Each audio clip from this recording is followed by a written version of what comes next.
Ang nakaraan ang pagbisita ng pamilya ni Carlos sa tahanan nila Hana. Sa pagpapatuloy ng kwento, kinausap ni Carlos ng masinsinan si Hana tungkol sa kanyang nararamdaman. Hinayaan ng mga magulang na makapag-usap silang dalawa. Malakas talaga ang loob mo, Carlos, isinama mo pa talaga ang mga magulang mo para manligaw, sambit ni Hana. Wala talaga akong balak isama ang mga magulang ko, sila lang ang nagpumilit na pumunta dito. Ano ba ang dapat kong gawin para magustuhan mo ako? Tugon ni Carlos, dahil makulit ka sa nararamdaman mo, pagbibigyan kita manligaw pero may mga kondisyon, sambit ni Hana. Sige, ano ang mga kondisyon mo para magustuhan mo lang ako? Tanong ni Carlos habang nakangiti at excited.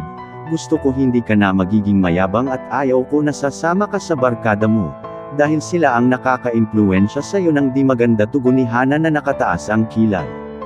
Sa kabilang dako ng kwento, ang pag-uusap ng pamilya ni Joselito tungkol sa balak niyang lumuwas ng Maynila para magtrabaho at hindi na lang tapusin ang pag-aaral. Itay, inay, nakapagdesisyon na po ako na titigil na lang sa pag-aaral para makatulong ako sa inyo, sambit ni Joselito sa kanyang mga magulang.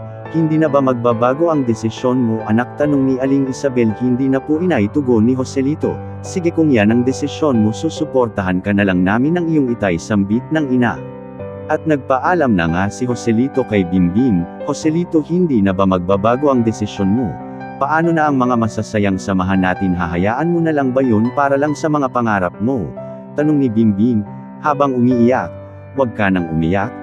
Kasama ka sa mga pangarap ko kapag naging maayos ang pagluwas ko ng Maynila, isa ka sa mga pasasalamatan ko, sambit ni Joselito. Ano kaya ang magiging kapalaran ni Joselito sa kanyang mga desisyon? Ito na kaya ang daan para magkita sila ng kanyang kambal? Abangan sa Kabanata 6 sa kwentong Minsan Lang Kitang Iibigin, sa panulat at kathang isip ni Batang Rider.